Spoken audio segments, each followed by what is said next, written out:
अब हामीले अहिले 1.5-2 लाख लगानी गरेर तपाईको 1 महिनाभित्रमा हजुरको अब 1.5-2 लाख कमाउनु हो भने हामी किन विदेशिनु पर्यो? महिनामा 1.5-2 लाख नेपालमै बसेर कमाउँछ भने तपाईहरु विदेश जानु पर्दैन। नेपालमै आउनुस्, नेपालमा मेहनत गर्नुस्।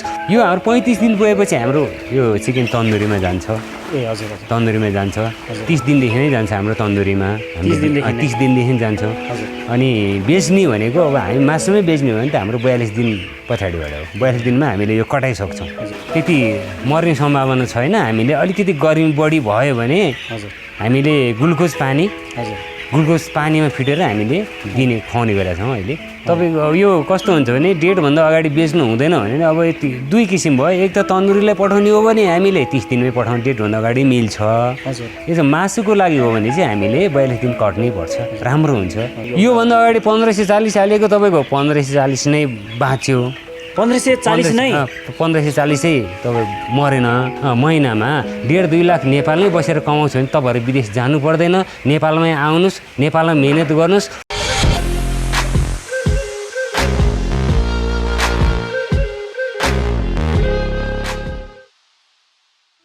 दर्शकवृन्द नमस्कार। पौरखीहरूको मनको कथा सुनाउने यस पुर्ख्यौली टिभीमा यहाँहरूलाई स्वागत छ र साथमा छु म हजुरहरूकै प्रस्तोता प्रकाश तामाङ। सदाझै आज पनि कृषकहरूको मनको कथा, व्यथा, दुःख सुख साट्ने क्रममा आज म सुन्तखानमा विगत लामो समयदेखि ब्रोइलर कुखुरा पाल्दै आउनुभएको हाम्रो सरसँग केही भलाकुसारी गर्दैछु।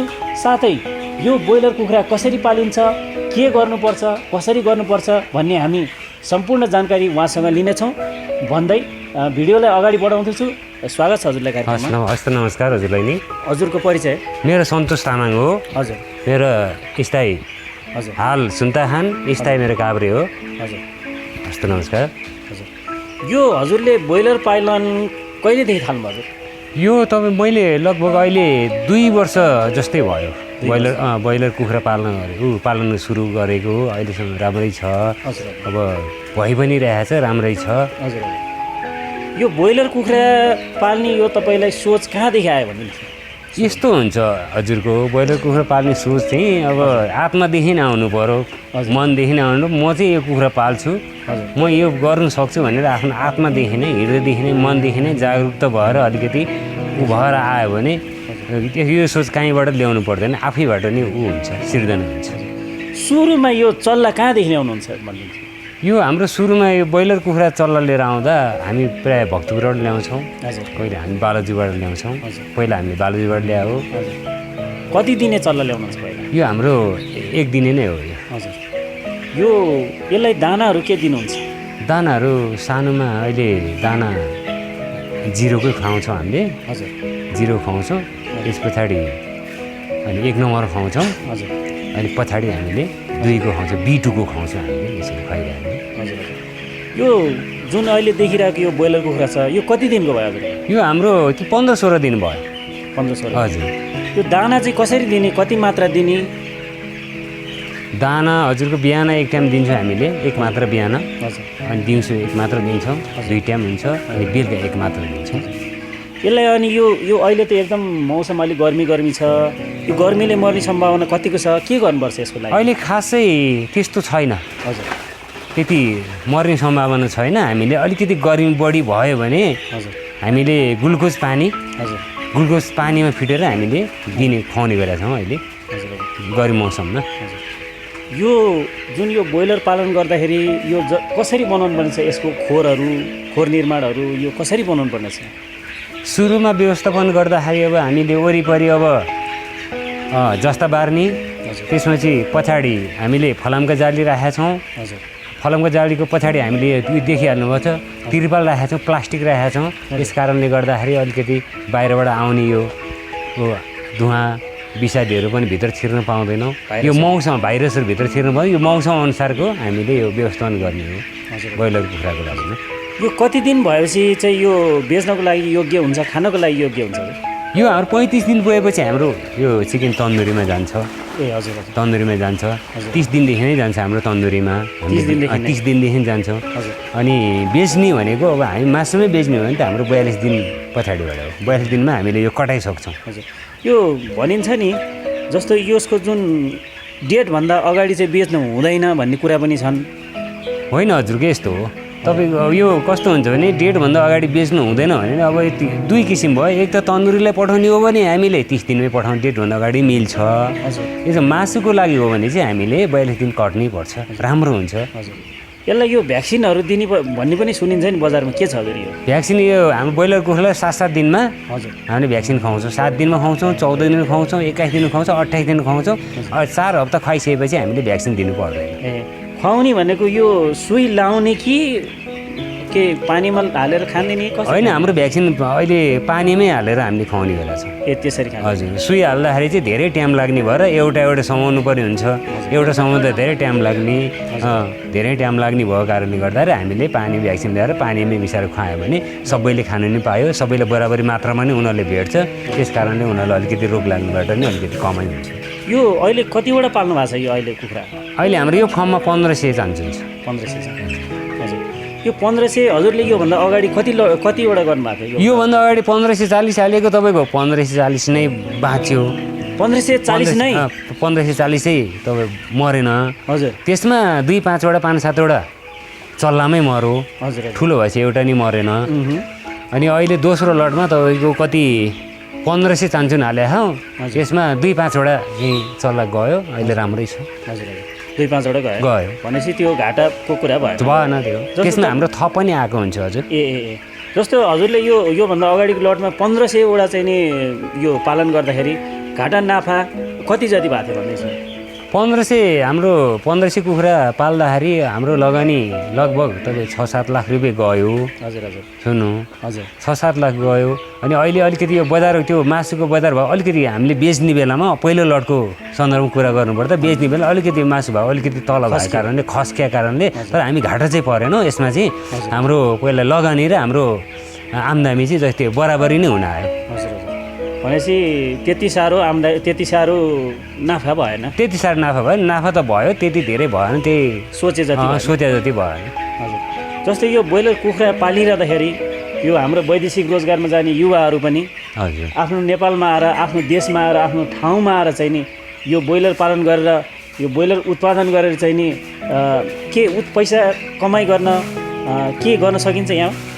यस्तो उहाँहरूलाई म एउटा के सुझाव एउटा सल्लाह के दिन चाहन्छु भने म पनि अब हिजो अलिकति वैदेशिक जान्छु भनेर मैले अलिकति जान नसकेर अब अर्काको देशमा गएर चाहिँ अर्काको दास बनेर हामीले 12 घन्टासम्म हामीले अर्काको देशमा पसिना बगाएर अर्का देशमा बस्नुभन्दा आफ्नै देशमा आफू जन्मेकै ठाउँमा बसेर चाहिँ हामीले जस्तो कि यो ब्रोइलर पालन, एउटा ब्रोइलर कुखुरा पाल्ने, अर्को बाख्रा पालन, अर्को तरकारी खेती, यो 3टा विषयलाई चाहिँ अलिकति हाम्रो आत्मादेखि नै चाहिँ आफ्नो नेपालमा आउनु भएर चाहिँ राम्रोसँग आफ्नो हृदयदेखि नै म के गर्छु, म कुखुरा पाल्छु, म बाख्रा पाल्छु अथवा म तरकारी खेती गर्छु, म यति मेहनत गर्दाखेरि म यतिसम्म गर्छु, मैले विदेशमा जति पनि विदेशमा अर्काको देशमा चाहिँ बगाएको पसिना मेहनतलाई आफ्नै देशमा गर्नु सक्यो भने आफ्नै देशमा चाहिँ हामीले विदेश जानुबाट चाहिँ धेरैजना युवाहरूलाई चाहिँ अलिक हुन्छ, छुटकारा हुन्छ। उहाँहरूलाई चाहिँ विदेश जानु पर्दैन।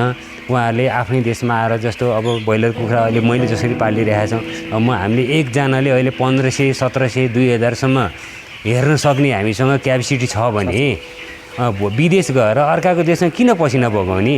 अब हामीले अहिले 1.5-2 लाख लगानी गरेर तपाईँको 1 महिनाभित्रमा हजुरको अब 1.5-2 लाख कमाउनु हो भने हामी किन विदेशिनु पर्यो? हामी नेपालमा आउँ, नेपालमै बसौँ, नेपालमै मेहनत गरौँ, नेपालमै पसिना बगाउँ। हामीले दुःख गरेपछि हामीले अब यो हामी जन्मे एउटा जमिनले पनि हामीलाई दिन्छ, कुखुराबाट नि हामीलाई दिइरहेछ, बाख्राबाट पनि दिइरहेछ, तरकारीबाट पनि दिइरहेछ। हामीलाई कि विदेश जानु पर्दैन। विदेश बस्ने युवा दाजुभाइहरूलाई म एउटा सन्देश पनि दिन चाहन्छु। मैले पनि एकजना युवाले त अब म एकजनाले त म 1.5-2 लाख लगानी गरेर महिनामा 1.5-2 लाख नेपालमै बसेर कमाउँछु भने तपाईँहरू विदेश जानु पर्दैन। नेपालमै आउनुहोस्, नेपालमा मेहनत गर्नुहोस्। मेहनत गरेको, परिश्रम गरेको फल कहीँ पनि जाँदैन। विदेशबाट चाहिँ अर्काको दास बनेर त्यहाँबाट कमाएर आफ्नो परिवारको लागि, आफन्तको लागि, आफ्नो उसको लागि चाहिँ इज्जतको लागि, समाजको लागि, गाउँको लागि हामीले चाहिँ एउटा आफ्नै देशमा बसेर चाहिँ मेहनत गर्न सक्यो भने हामीले एउटा आफ्नो गाउँ समाज आफ्नो ठाउँमा चाहिँ हामीले एउटा नयाँ सन्देश दिन सक्यौँ भने अब हामीभन्दा पछाडिका पुस्ता युवा दाजुभाइहरूले पनि अब हामी विदेश जाँदैनौँ, हामी विदेश गएर हामीले के उपलब्धि गर्छौँ, हामी वहीँ कमाउँछौँ वहीँ रमाउँछौँ। हामीले नेपालमा ल्याएर चाहिँ त्यो पैसा अलिकति कमाए पनि अलिकति बचाउनुहोस्, त्यो पैसा लिएर चाहिँ कुखुरा पालन गर्नुहोस्, बाख्रा पालन गर्नुहोस्, तरकारी खेती गर्नुहोस्। यो पैसा कहीँ पनि जाँदैन। हामी जस्तो हामीले एउटा गाउँमा समाजमा हामीले आफ्नो ठाउँमा यो ठाउँको मान्छे यो समाजको मान्छे यो गाउँको मान्छेलाई पनि राम्रो गर्दो रहेछ, यसले मेहनत गरेर यसले राम्रो सन्देश दियो, यो सन्देशलाई चाहिँ अलिकति मध्यनजर गर्नुभयो भने तपाईँहरू विदेश नजानुहोस्, नेपालमै बस्नुहोस्, नेपालमै काम गर्नुहोस्। यो मेहनत कहीँ पनि जाएन। मैले जसरी अहिले महिनामा 1-1.5 लाख रुपियाँ लगानी गरेर 1 लाख महिनामा हामीले आफ्नै गाउँमा आफ्नै घरमा आफ्नै उमा बसेर चाहिँ 1 लाख कमाउँछ भने हामी किन विदेशिनु पर्यो? विदेशिनु पर्दैन। विदेशमा बस्ने युवा दाजुभाइहरूलाई चाहिँ म के भन्छु भने फर्किनुहोस्, 2-4 लाख कमाएर ल्याउनुहोस्, 2-4 लाख लगानी गर्नुहोस्, महिनामा तपाईँले 2-4 लाख रुपियाँ आम्दानी गर्नुहोस्। लगानी गरेको पैसा पनि हराएन, आम्दानी आएको पैसा त आफूलाई चल्यो, आफ्नो जेब खर्च भयो, परिवारलाई भयो, छोराछोरी पढाउनु पाइयो। म त्यही भन्न चाहन्छु दाजुभाइ। ल वैदेशिक रोजगारमा जाने आदरणीय दाजुभाइ दिदीबहिनीहरू, उहाँले भन्नुभएको कुरा सुनिहाल्नुभयो। हाम्रो देशमा कृषि गरेर यतिसम्म पनि हुनसक्छ है भनेर चाहिँ उहाँ एउटा चाहिँ नि ज्वलन्त उदाहरण हुनुहुन्छ। उहाँले आफै भन्नुभयो, उहाँको सबै चाहिँ नि कति दुःख, कति मेहनत, कति आम्दानी, कति घाटा सबै भनिदिनु भयो, होइन त हजुर? हजुर हजुर हजुर धन्यवाद। अब फेरि अब हाम्रो टपिकमा आउँ। हजुर, यो जस्तो यो खोर निर्माण गर्दाखेरि कति बाई कति रोपनीमा कतिवटा कुखुरा हाल्न सक्ने, यसको बारेमा पनि अलिकति विस्तृतमा भनिदिनुहोस्। यस्तो हुन्छ हजुरको, अब हामीले कति लामो बनाउने कत्रो बनाउने भन्ने एउटा दुईवटा हुन्छ यसमा। अब हामीले यहाँ 20देखि अब हामीले 20 फिटदेखि अब 90 फिटसम्मको छौँ हामी यो अहिले मैले पालेकोमा। हजुर, कुनै 20देखि 40सम्मको नि त्यो कुखुरा कति पाल्ने, अब हामीले कुखुरा कति हाल्ने, अब 500 हाल्ने भए त्यही अनुसारको खोर निर्माण गर्नु पर्यो, 1000 हाल्ने भए त्यही अनुसारको गर्नु पर्यो। अनि त्योभन्दा माथि 1500, 2000, 2500 भने चाहिँ हामीले छुट्टै छुट्टै खोर चाहिँ अलि लामो राम्रो त्यो राम्रोसँग व्यवस्थापन गर्न सक्यो भने हामीलाई कुखुरा पाल्ने उबाट चाहिँ कुनै हुँदैन। यसलाई औषधिहरू चाहिँ के दिनुहुन्छ हजुर? औषधि हामीले 7-7 दिनमा भ्याक्सिन दिन्छौँ। त्यसभन्दा पछाडि हामीले क्याल्सियम दिने गरेका छौँ, मासु बढ्ने, उनीहरूको अलिकति मासु बढ्ने, उनीहरूको शरीर अलिक हिष्टपुष्ट हुने क्याल्सियम दिन्छौँ, भ्याक्सिन दिन्छौँ। अब के त्यो रोग यदि रोगै लागिहाल्यो अथवा उनै भइहाल्यो भने हामी यदि गर्मी नै धेरै भयो, अलि यो ब्रोइलर कुखुरामा चाहिँ हिट बढी भएको कारणले गर्दाखेरि चाहिँ गर्मी धेरै हुने सम्भावना हुन्छ। मौसम अनुसार पनि हुन्छ, कुनै जाडो महिनामा अलिक कमै हुन्छ, गर्मी महिनामा चाहिँ झन् ब्रोइलर कुखुरा बढी हिट हुन्छ। त्यो कारणले हामीले चाहिँ दिनौँ हामीले दिनमा 1 पटक 2 पटकसम्म चाहिँ हामीले ग्लुकोज पानी चाहिँ पानीमा घोलेर चाहिँ हामीले पानीमा दिने गरेका छौँ। हस् त, हजुरलाई धेरै धेरै धन्यवाद। हजुरको यो अमूल्य समय दिनुभयो।